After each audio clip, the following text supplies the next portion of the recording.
ለማን አልሰግድም? መጽሐፍ ቅዱስ እንዲህ ይለናል፣ ሰይጣንን ዲያብሎስን እምቢ በሉት ይላል፣ እግዚአብሔርን ግን እሺ በሉት ይላል። ማንን እሺ በሉት? እግዚአብሔርን ምን በሉት? እሺ በሉት። እንግዲህ ከቅዱስ ጊዮርጊስ የምንማረው ነገር አንደኛ ስለ እውነት መመስከር ነው። እውነት ማን ነው? እግዚአብሔር ነው። እውነት ማን ነው? እግዚአብሔር ነው። አዎ ለእግዚአብሔር ነው ክብር የሚገባው። ለእግዚአብሔር ነው የአምልኮ ስግደት የሚገባው። ለእግዚአብሔር የምንሰጠውን ክብር ለሰው መስጠት አይገባም። ለማን የምንሰጠውን ክብር? ለሰው እንደ ሰውነቱ ክብር እንሰጠዋለን። አዎ ለቅዱሳን፣ ለጻድቃን፣ ለእመቤታችን፣ ለመላእክት የጸጋ ስግደት እንሰግዳለን። ለእግዚአብሔር ግን የአምልኮ ስግደት እንሰግዳለን። ለማን? እናም ይህ ቅዱስ ጊዮርጊስ እውነትን ነው የመሰከረው።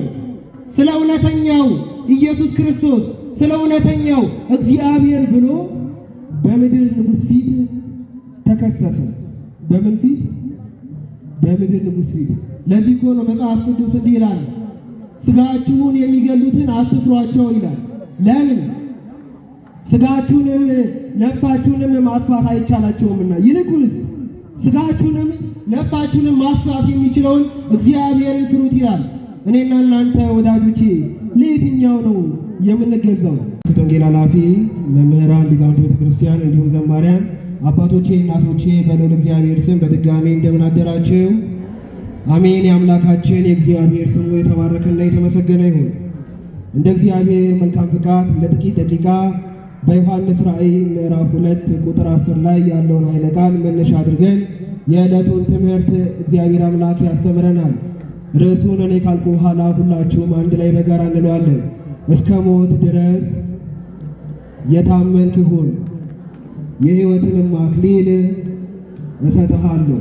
እስኪ አንድ ጊዜ እንድገመው። እስከ ሞት ድረስ የታመንክ ሁን፣ ምን እሰጥሃለሁ? የሕይወትንም አክሊል ምን እልሃለሁ? እሰጥሃለሁ። እንግዲህ ዛሬ የምናከብረው የሊቀ ሰማዕታት የቅዱስ ጊዮርጊስ በዓለ ዕረፍቱን ነው። ቅዱስ ጊዮርጊስ እንግዲህ ሞትን ድል አድርጎ ስለ ክርስቶስ ፍቅር ብሎ ከዚህኛው ከሚያልፈው ዓለም ወደዛኛው ወደማያልፈው ወደ ዘላለማዊው ዓለም የሄደበትን የዕረፍቱን በዓል ነው ዛሬ የምናከብረው። እንግዲህ ቅዱስ ጊዮርጊስ ኮከበ ብሩህ ሐረገ ወይን ፀሐይ በመባል ይጠራል። ቅዱስ ጊዮርጊስ ሀገሩ ልዳ ነው። ቅዱስ ጊዮርጊስ የተወለደው ከአባቱ አንስታሲዮስ እናቱ ደግሞ ቴዎብስታ ይባላሉ። ቅዱስ ጊዮርጊስ ገና ሕፃን ሳለ ገና ብላቴና ሳለ ወላጅ አባቱ ያርፋል። ማን ያርፋል? ወላጅ አባቱ ያርፋል። ግን ማን ነው የሚያሳድገው? ልጅ እግዚአብሔር በጥበብ በሞገስ ያሳድጎታል። እግዚአብሔር አምላክ በጥበብ በሞገስ ቢያሳድገውም ገና በወጣትነት ዕድሜው በ20 ዓመቱ ንጉሡ ጣዖት አቁሞ ለጣዖቱ እንዲሰግድ አስገድዶት ነበረ። ቅዱስ ጊዮርጊስ ግን ለአንተ ላቆምከው ጣዖት ወይም ምስል ልሰግድ አይገባም፣ ስግደት የሚገባው ለእግዚአብሔር ነው፣ ስግደት የሚገባው ሰማይና ምድርን ለፈጠረ ለእግዚአብሔር ነው እንጂ አንተ ላቆምከው ለጣዖት አልሰግድም ብሎ እምቢ አለ። ለማን አልሰግድም? መጽሐፍ ቅዱስ እንዲህ ይለናል፣ ሰይጣንን ዲያብሎስን እምቢ በሉት ይላል፣ እግዚአብሔርን ግን እሺ በሉት ይላል። ማንን እሺ በሉት? እግዚአብሔርን ምን በሉት?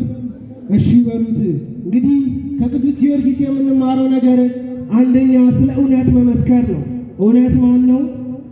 እግዚአብሔር ነው። እውነት ማን ነው? እግዚአብሔር ነው። አዎ ለእግዚአብሔር ነው ክብር የሚገባው። ለእግዚአብሔር ነው የአምልኮ ስግደት የሚገባው። ለእግዚአብሔር የምንሰጠውን ክብር ለሰው መስጠት አይገባም። ለማን የምንሰጠውን ክብር? ለሰው እንደ ሰውነቱ ክብር እንሰጠዋለን።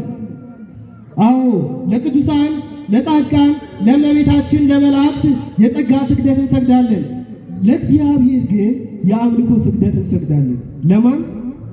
እናም ይህ ቅዱስ ጊዮርጊስ እውነትን ነው የመሰከረው።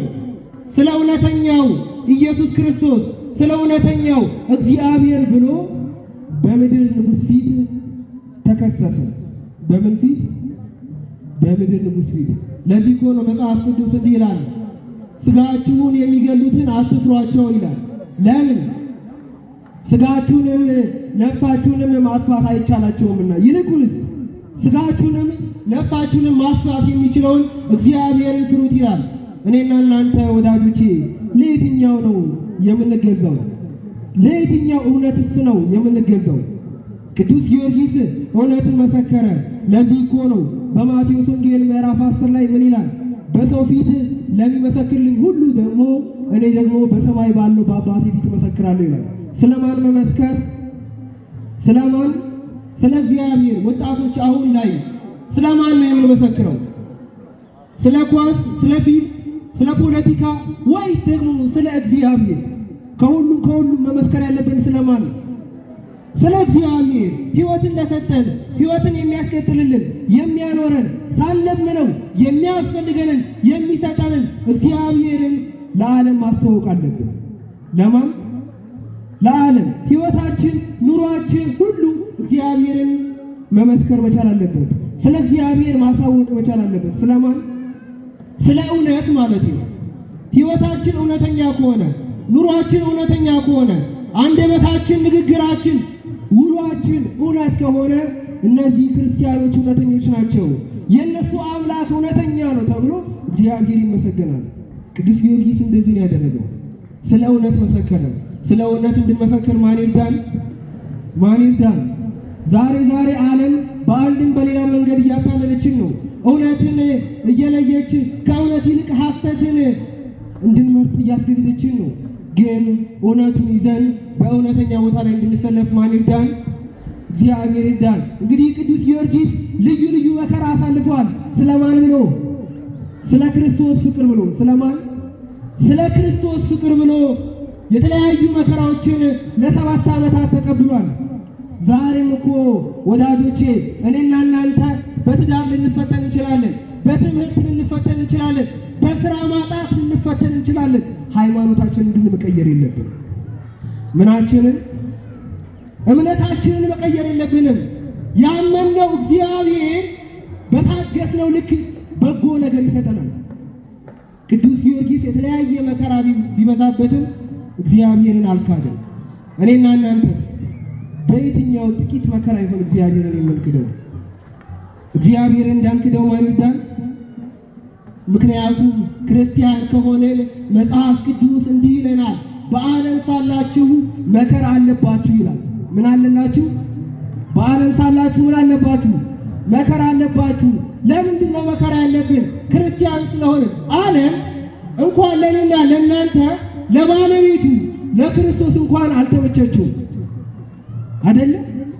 ስለዚህ መጽሐፍ እንዲህ ይለናል፣ በዓለም ሳላችሁ መከራ አለባችሁ፣ ነገር ግን አይዟችሁ እኔ ዓለምን አሸንፌአለሁ ይላል ጌታችን ኢየሱስ ክርስቶስ። ስለዚህ እኛ ሕይወታችን ዓለምን ካሸነፈ ከኢየሱስ ክርስቶስ ጋር ነው። ስለዚህ የዚህች ምድር ብልጭልጭ ነገር ሊያታልለን አይገባም። ከእግዚአብሔር ፍቅር ሊለየን አይገባም። መጽሐፍ እኮ እንዲህ ይላል፣ ከክርስቶስ ፍቅር ማን ይለየናል? አሁን ወጣቱ እናቶችን ከክርስቶስ ፍቅር ምንድን ነው የለየን?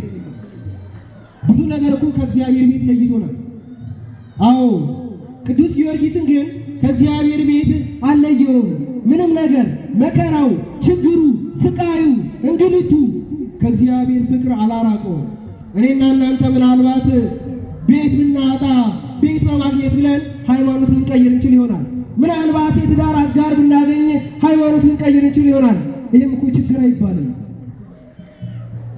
ስለ ክርስቶስ እኮ በየዕለቱ ብንገረፍ እንኳን ሃይማኖታችንን መቀየር የለብንም። ምክንያቱም በዓለም ሳላችሁ መከራ አለባችሁ ተብለናል። አዎ ቅዱስ ጊዮርጊስ ብዙ መከራ ተቀበለ፣ ግን በተቀበለው መከራ በረከት ረድኤትን አገኘ። ከቅዱስ ጊዮርጊስ ረድኤት በረከት ማን ያካፍለን? እንግዲህ ክርስቲያን መሆን አንድ ሰው ክርስቲያን ሆነ ማለት ከመከራ አመለጠ ማለት አይደለም። ክርስቲያን ስለሆነን መከራ የለብንም ማለት አይደለም። እንደውም ይበልጥ መከራ አለብን። ምክንያቱም ይቺ ዓለም ለክርስቲያን አትመችም። ይቺ ዓለም መብላት፣ መጠጣት፣ መዝናናት፣ ሌላ ነገር ማድረግ ነው። ይሄ ነገር አያስፈልግም ማለት አይደለም። ነገር ግን ከክርስቶስ ፍቅር ይሄ ነገር አይወዳደርም። አዎ ከክርስቶስ ፍቅር የሚደርስ ምንም ነገር የለም። ስለዚህ በዓለም ሳለን ክርስቲያን ስለሆንን መከራ እንዴት ይደርስብናል አንበል፣ ይደርስብናል። ነገር ግን ዓለምን ባሸነፈ በኢየሱስ ክርስቶስ መከራውን ድል እንነሳለን። በማን? እስኪ ክርስቶስን አመስግኑት።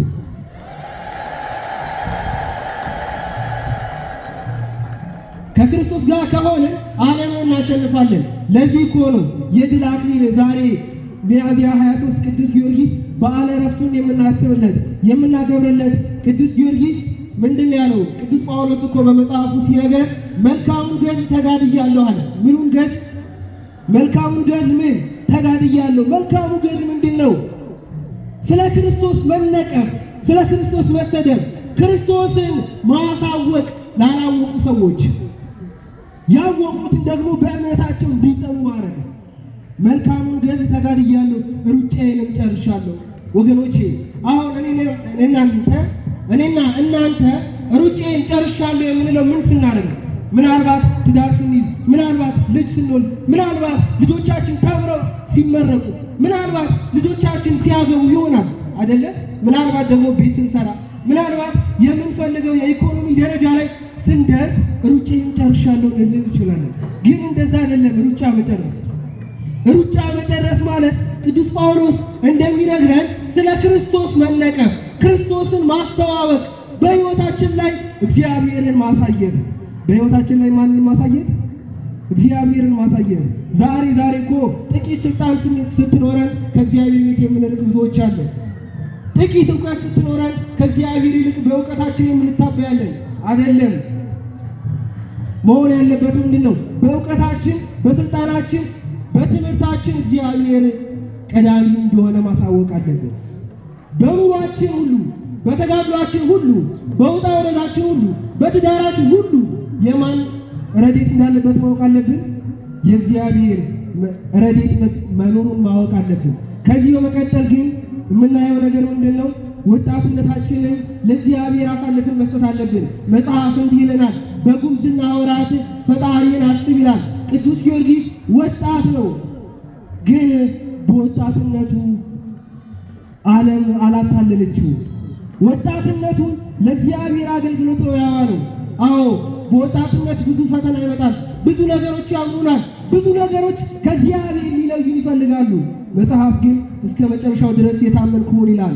አዎ ክርስቶስን ላንክድ፣ ቤተ ክርስቲያንን ላንለቅ፣ ሃይማኖታችንን ላንቀይር፣ በእምነታችን ለመጣው መከራ አንገታችን ልንሰጥ ይገባል።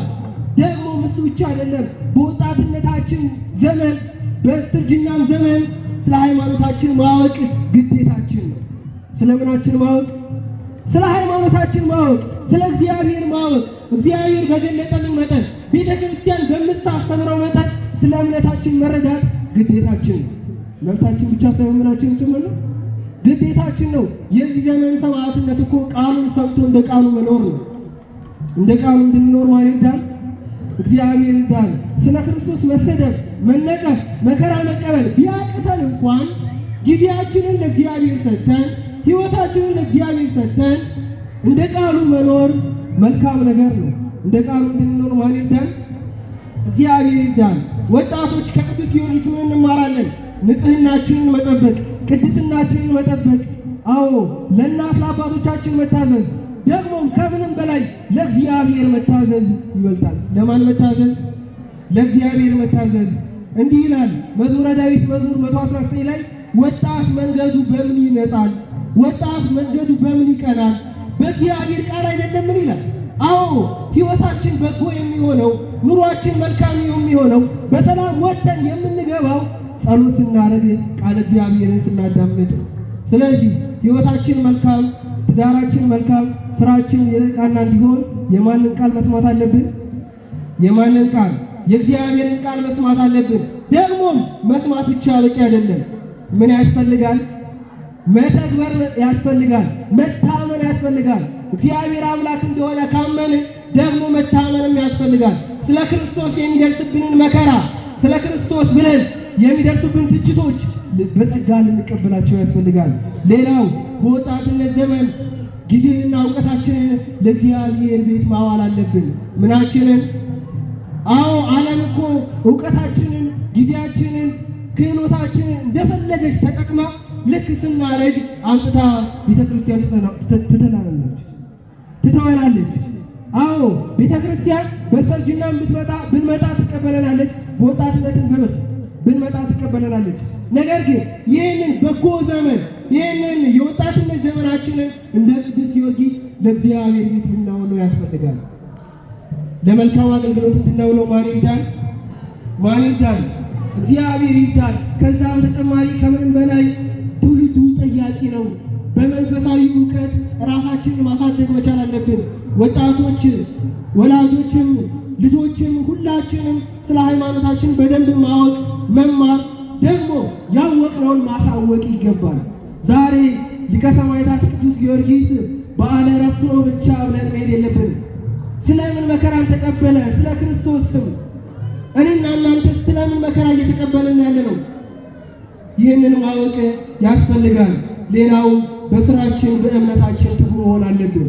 እንግዲህ ቅዱስ ጊዮርጊስ ዓለም አላታለለችው፣ የንጉሥ ዛቻ አላስፈራውም። እንደውም ስለ ክርስቶስ መሰከረ፣ ብዙ መከራን ተቀበለ፣ ብዙ ነገሮችን አሳለፈ። እግዚአብሔር ግን የድል አክሊል አቀዳጀው። እኔና እናንተም እግዚአብሔርን ባገለገልንበት መጠን እግዚአብሔር አምላክ በታመንነው ልክ ይሰጠናል። መጽሐፍ ቅዱስ እንዲህ ይለናል፣ አገልጋዩ አደረገኝ በሉት። አገልጋዩ አደረገኝ በሉት። ታማኝ አድርጎ ስለቆጠረኝ፣ ታማኝ አድርጎ ስለቆጠረኝ ምን አደረገኝ? አገልጋዩ አደረገኝ። ስለዚህ ክርስቲያን የሆነው እግዚአብሔር አምላክ ስለሱ እንድንመሰክር በእምነት እንድንጸና ደግሞ ያላመኑትን እንድናሳምን ጭምር ነውና እስከ መጨረሻው የታመንክውን እስከ መጨረሻው ቅጣ ድረስ ስለ ክርስቶስ ተናግረን ንስሐ ገብተን ቅዱስ ሥጋውና ክቡር ደሙን ተቀብለን እንድንኖር አምላከ ቅዱስ ጊዮርጊስ ይፍቀድልን። የሰማነውን በስራ ላይ እንድናወራው እግዚአብሔር አምላክ ይፍቀድልን። ይቆየን።